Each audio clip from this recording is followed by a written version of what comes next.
Good evening, good evening. Welcome to Live in Conversation.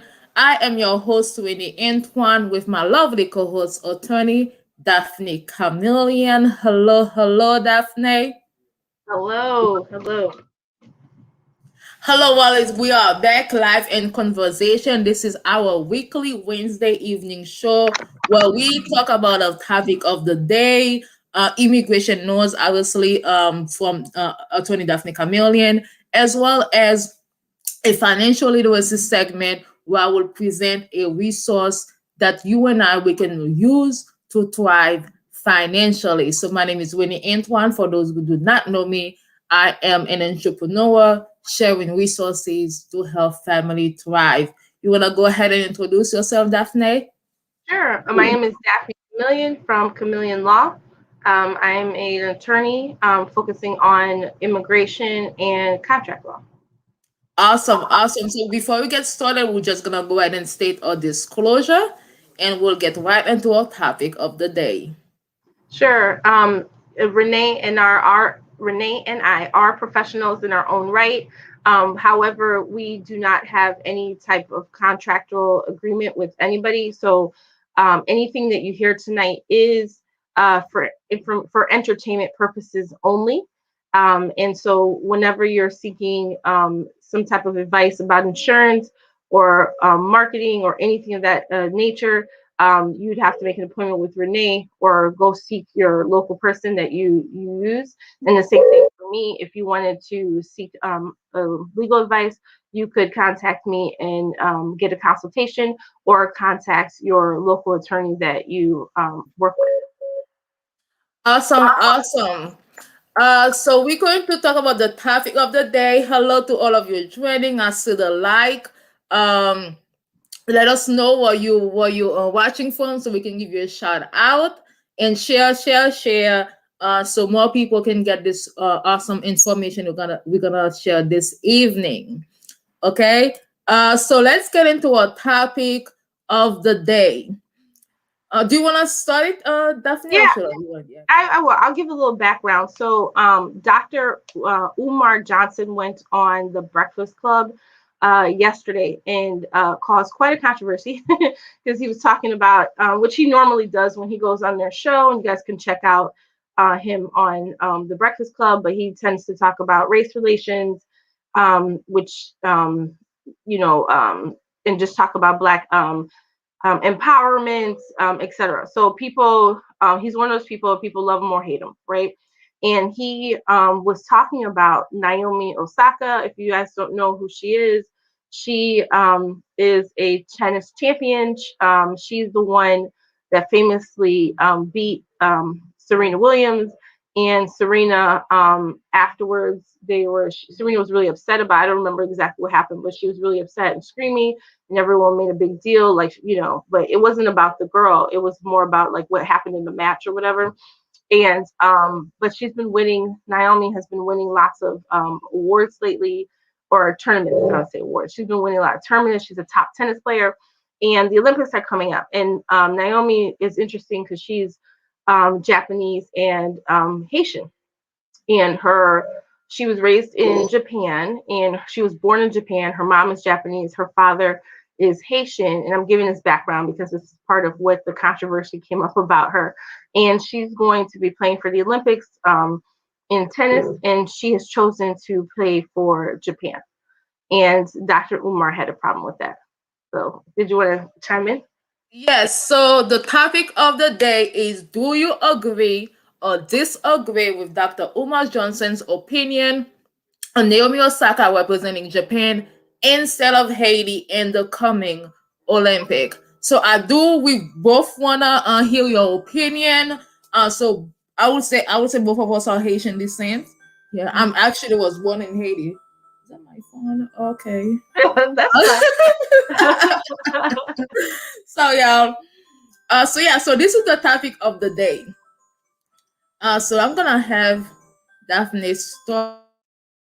Yeah, so it was controversial because before he started talking about Naomi, he was saying how he didn't believe that the races should mix, and he talked about interracial marriage, and he didn't believe in that. He was saying it was a detriment to the Black community. And then he started talking about Naomi and saying how she is biracial, but she still chose to. Why would she choose to do Japan instead of choosing Haiti? Um, um, so, people had lots of opinions about that. As far as who was supporting her, financially, to her being born there. Johnson, you can go check out the interview yourself, but Johnson stated that the person who taught her father is Haitian, so she should identify. And then people talked about she's done a lot for Haiti. This is not something right now. If you guys know anything about, or from, I don't know if you know anything, but if you're familiar with some of the things that are going on in Haiti, it's a lot of political unrest right now. People are upset that they have a president. Some people believe his mandate was over February 2021. He stated it's over February 2022. So there's a lot of protests, a lot of stuff going on in Haiti right now. So his argument is that this would have been huge for the country if she represented Haiti. Okay, so I wouldn't disagree that if Naomi represented Haiti, that it wouldn't like shine a light on Haiti. So definitely it will shine a light on Haiti. But will that solve Haitian problem or Haiti's problem? And then so and then when I listen to the conversation, I heard, and then I don't want to quote or misquote. I heard one part where it was stated that this girl has the power to save a people. Did you hear that part? Yeah, I did. Okay. With all due respect, I don't think Naomi. That's giving. As a matter of fact, that's giving one person too much power anyway. Right. So why should one person have the power to save Haiti? I mean, Haiti is a lot. Haiti is Haiti. Haiti has complex problems. Haiti have a multitude of issues that, first of all, I think that we're giving too much credit to any one individual who's gonna just step in, and then that still go to like the savior mentality as well. Because at the end of the day, it should be every Haitian person and every person who is concerned about Haiti who should come together and unify and see how we can address some of the concerns that Haiti is facing. Right. Again, it's a lot, and then so to put all that in one person's shoulder is a little too much. But in regards to her representing Japan, she was born there, okay, and then so I don't really know what her relationship was. Obviously, she has a Haitian father. The father, taught her to play tennis. Okay, so we can all agree on that. But then aside from that, what is her root in her relationship with the country itself? So does she owe Haiti anything? Does was Haiti a part of her success? Did they contribute to her success? So we have to look all into that as well. And so I did read an article where they said that the father, no, I don't want to misquote again. Well, it was stated that they chose Japan because of the love they have for Japan, because that's where they grew up. So there was no financial incentive to choose Japan over Haiti. So even like the U.S. tennis was also looking to have her represent America, United States of America, because she was a U.S. citizen as well. Okay, so we can always discuss that too. I think I'm saying a lot right now, but at Mhm. the end of the day, that's what she was born. That's what she feel comfortable with. That's what she want to represent. That's up to her because she did the work. She deserves to decide where she should represent, who she should represent. But I do want to add one thing. I heard a statement that said that again, it's an article. I don't know if it's true or not. The reason that her name is Naomi Osaka instead of her father's last name is so that they can be more accepted in Japan. I heard that So too. yes, so in that case is that if you, again, this is a little bit controversial, but if you have to not be able to I guess carry your father's last name because of fear of being maybe rejected, discriminated against. I mean, there's an issue there. So I'm gonna leave it right there. Well, it's so Japan has a complicated history with people who are not Japanese, quote unquote, right? Or they're Japanese, but they don't look like a common Japanese, right? Or Japan, I don't know, someone of Japanese descent. And so I would say yes. I did hear that. I did hear that that's the reason why, to be more accepted in school, for her to be able to even go to school. I heard that was an issue. Um, so we're not saying that that's not complicated. I think that, I mean, we live in the U.S. U.S. has a very complicated relationship with people who look like us as well. you know, um, and Haiti is complicated. So Yes. I think with her, she had the option, which is I think pretty cool, and just showing how our world is today. That she could have chosen three countries to actually represent. She chose Japan. That was her personal choice. I'm not, I don't have, I have no issues with it.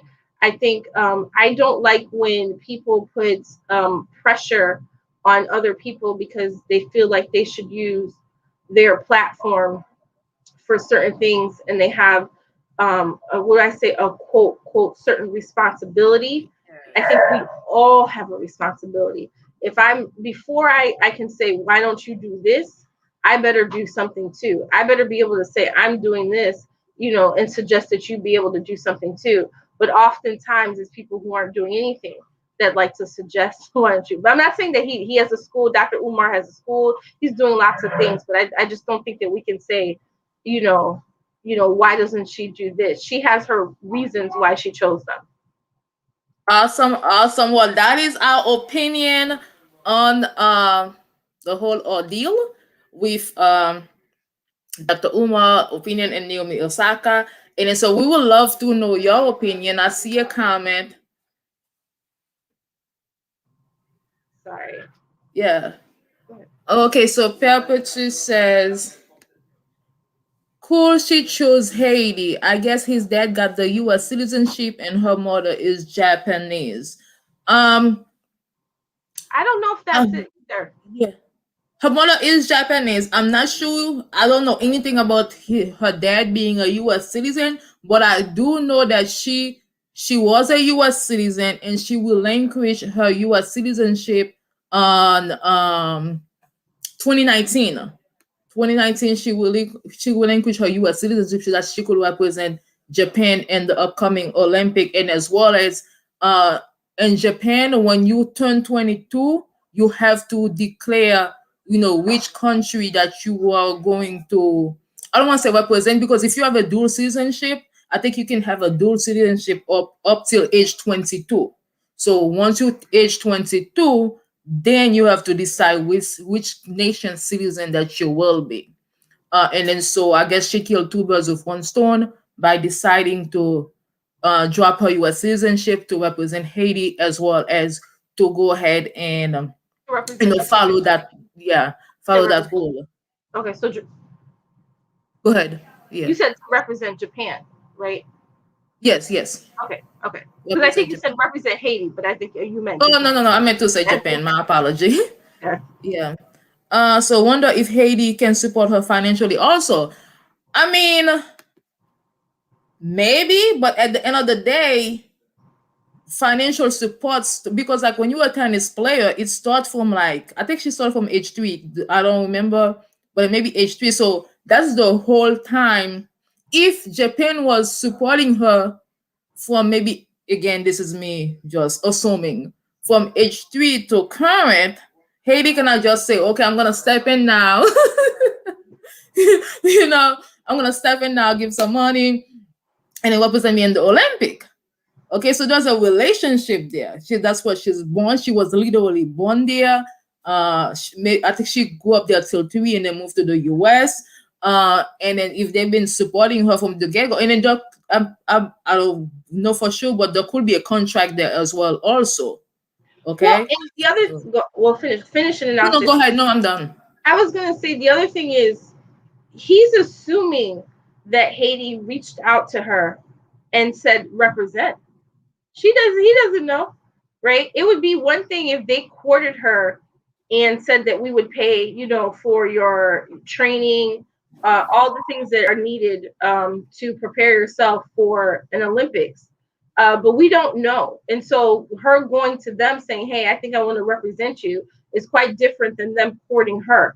So for me, I just say it's her personal choice.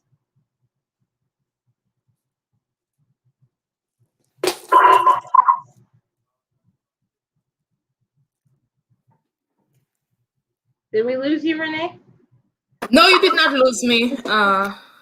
You did not lose me. Hello, hello to everyone joining. Give me 1 second. Did that answer your question, Pepper? Too? How do you feel about our response? You can only see me on the screen right now.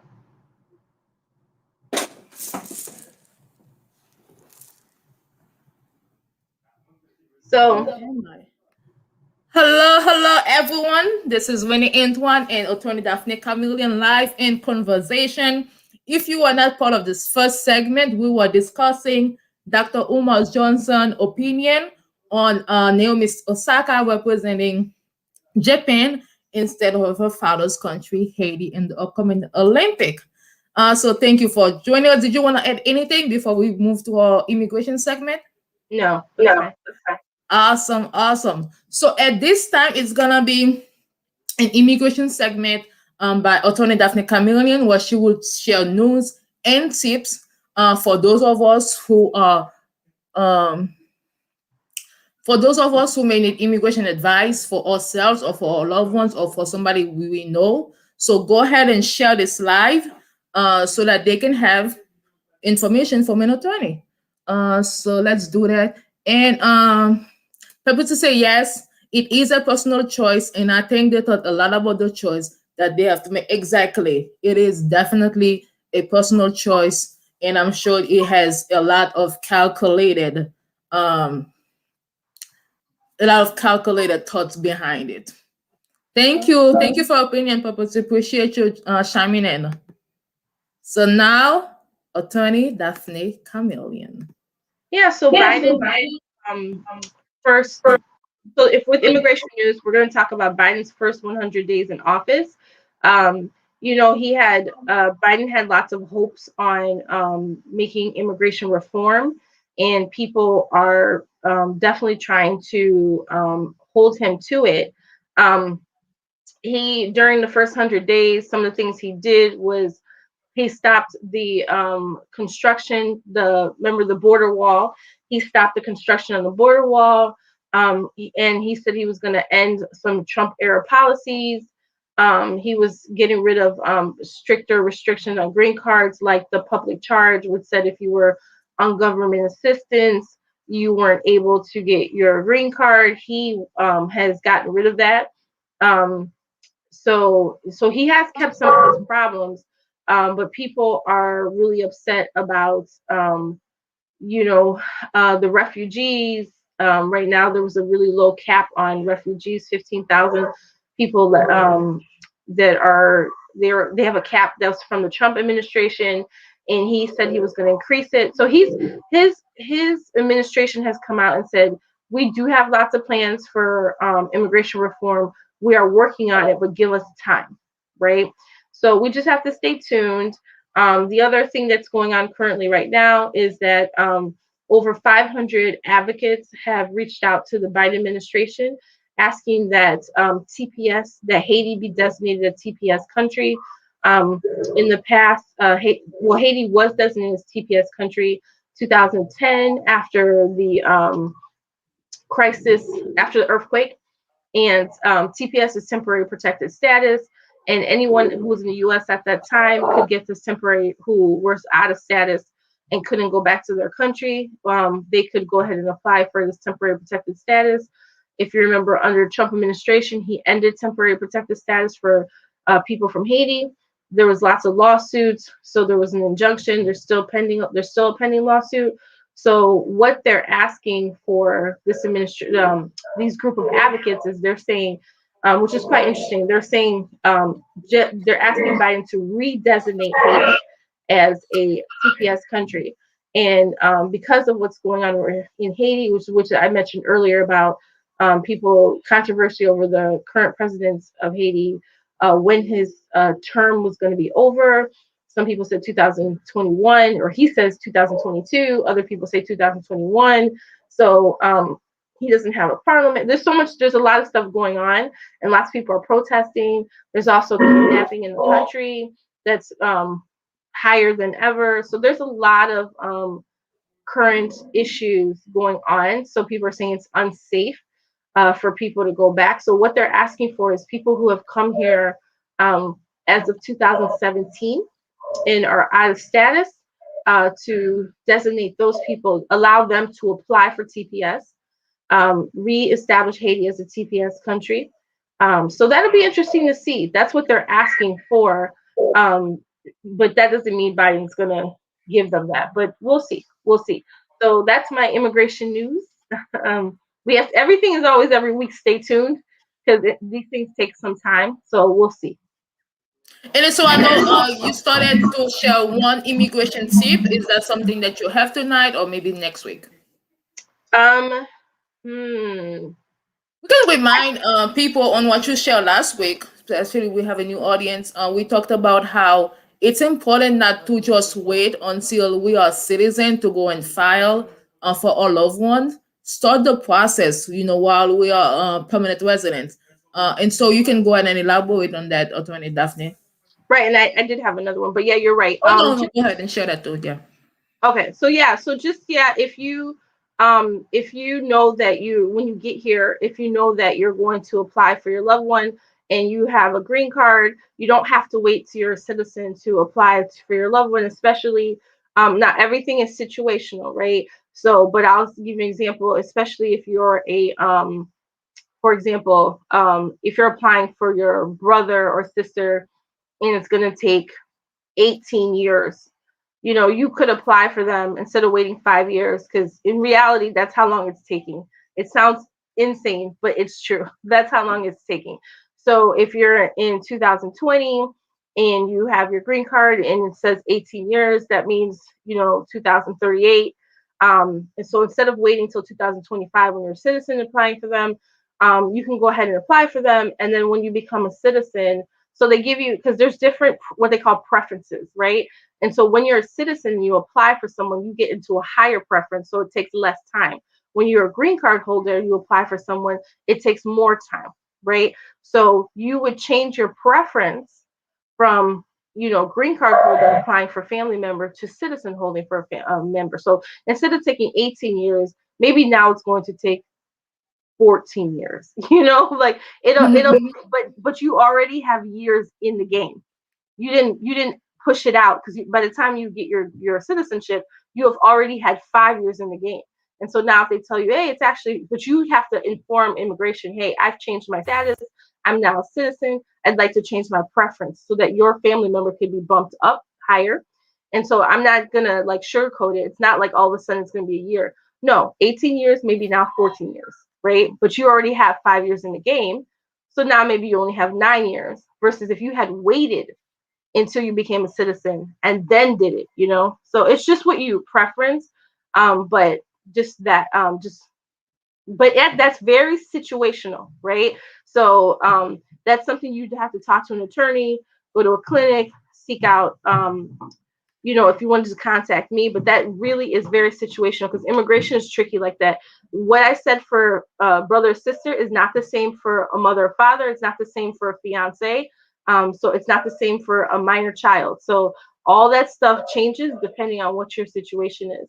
The other tip was if you're doing your immigration paperwork by yourself, this is really quick. If you're doing any immigration work by yourself, whatever you do, if you're doing it, sending it to USCIS, consular processing, whatever you do, right? Always keep a copy of whatever you sent, right? And do not destroy the copy. until years later, until whatever you want has been accomplished. That will save you a lot of time, energy. It's super, super important to always, if it's an application, whatever it is, and even documents that you've created, like not just an application. Let's say you send a copy of your passport. You need to recreate the same file you send to immigration. You need to have the same exact file in your own home. So that's Well, my these are some great immigration news and tips. So thank you, Attorney Camillion, for sharing that with us. Anything you want to add before we move to the financial literacy segment? nope. That's it. Awesome, awesome. So, as you all know, uh, again, I'm René Antoine. I'm an entrepreneur sharing resources to help family thrive. Usually, resources that involve financial literacy, talking about the need for life insurance, talking about as business owners how we can take advantage of different ways resources that can help us maybe finance our companies or learn more how to operate a business. So prior last week I've actually shared a resource with you all where we can get down payment assistance with buying a home, and we can get from 5,000, 7,000, $10,000. So if you don't have that information, I actually did a live on that earlier today, so you can just go to my page and you will see that information today. But this evening I want to share resources with you all too, so we can run our businesses like a business. And I know so many of us, we want to be entrepreneur. I mean, it's fun, it's cool, it sounds sexy. I'm an entrepreneur. But are we running a business like a business? So this segment is to basically share some resources, because just because we may have talents, we may have skills, and those things that we can do, doesn't mean that we can run a business like a business. I think we lost Renee, so we'll see if she pops back in. Her topic, once again, this is live in conversation with René Antoine and Daphnée Camilien, and there's Renee back in. I am back. I'm not sure what happened, y'all. Technical difficulty. I apologize. So yes, so I want to go straight ahead and share two resources with you all that can help us run our business like a business, so we can be profitable, so we can have peace of mind, especially when it comes to our taxes. So tax season was extended till May 15th.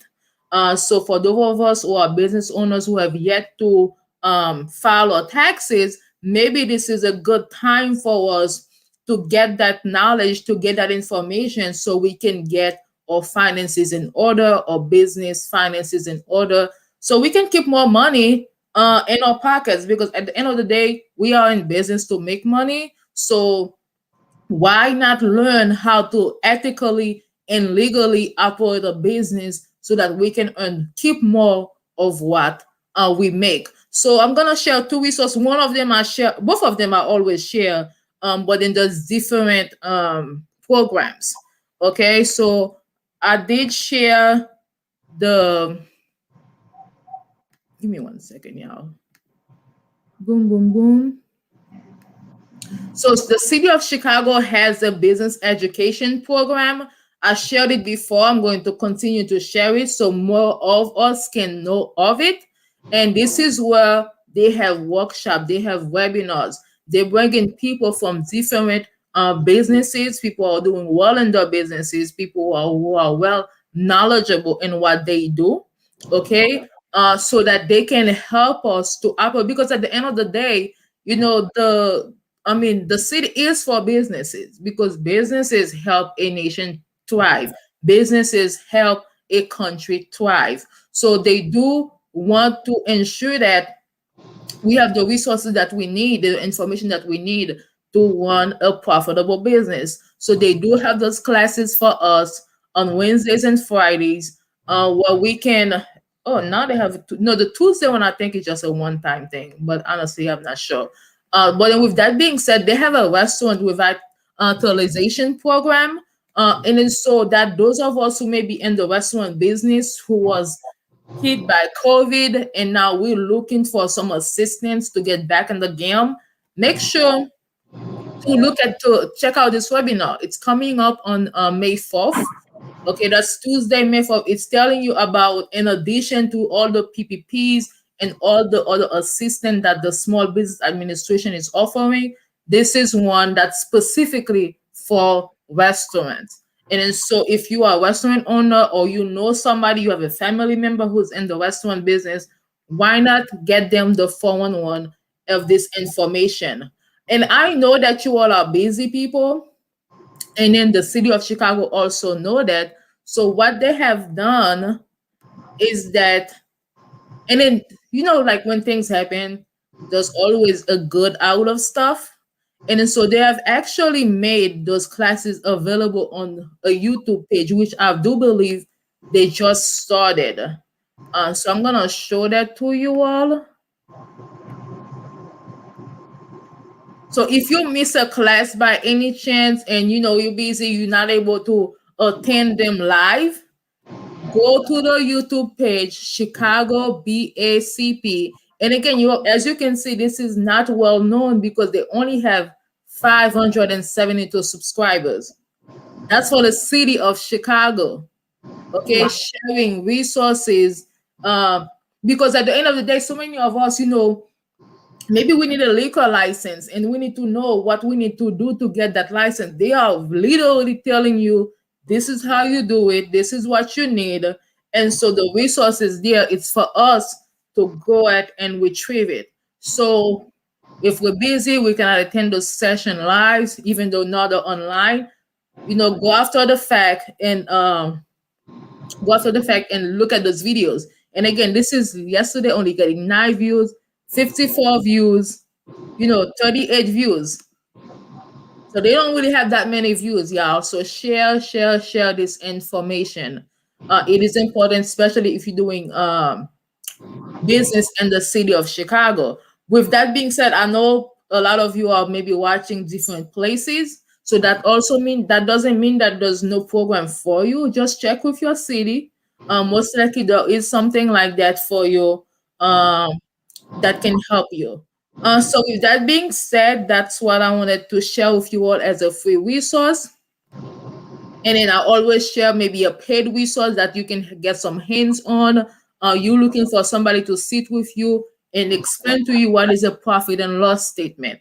So if a lot of times we use the word P and L. If we don't even know what P and L stands for, that means that we need somebody who can sit with us to help us understand business lingo's, to help us understand how to get our paperwork in order, our business finances in order, as I mentioned, so we can keep more money in our pocket. So I'm always gonna share with you all Lynn Richardson program, because I feel like she is knowledgeable. She knows what she's doing. She's been in the game for a long time. And not only that, she's connected with other people who are well versed in the business field. And so if you may need a little bit of assistance, you need a little bit of hands-on, and you're looking for somebody to help you sit down and understand your business finances, she has so many different business packages. So there's a business package combo. Okay. So make money more business package. Let me make sure this is being shown. Yep, it's right here. Yeah. Awesome. Okay, so she has a make more money all inclusive business package. Okay, and it tells you what it entails. Okay, it's 21 days to make more money in your business, online coaching.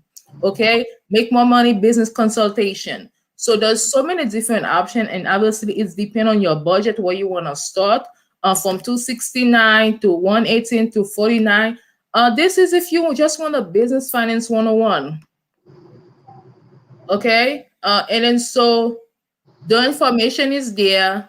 Again, there's so many resources, but it is time that we run our business like a business and seek those resources that can help us thrive. So I'm gonna keep it right there. Obviously, if you want to go to the website, it's www.thrivewithlane.com, and I did not put the ticker. Let me put that. When you're here, right there, run your business like a business, and here. So run your business like a business. It's time, y'all. There's money that we don't want to lose. So go ahead and take advantage of those resources. That's all I have to share for today. My name is René Antoine. I am an entrepreneur sharing resources to help family thrive. Anything that you would like to add, Daphne, as we are concluding our live in conversation? No, that was great information.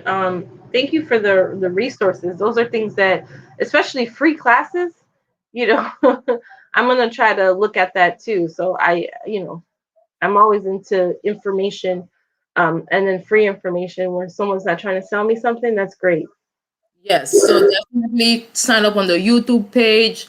Uh, I mean, it's only 572 people who subscribe. So share, share, share, so that more of us can be on the journey to financial success. Thank you all for joining us. We appreciate you. Thank you, Papa, too, for commenting and let us know about your opinion. Purpose actually, if you go to her page, she has a group that teaches people about how to eat healthy and stay healthy. So if that's something that you're interested in, go ahead and friend her, find out more about that.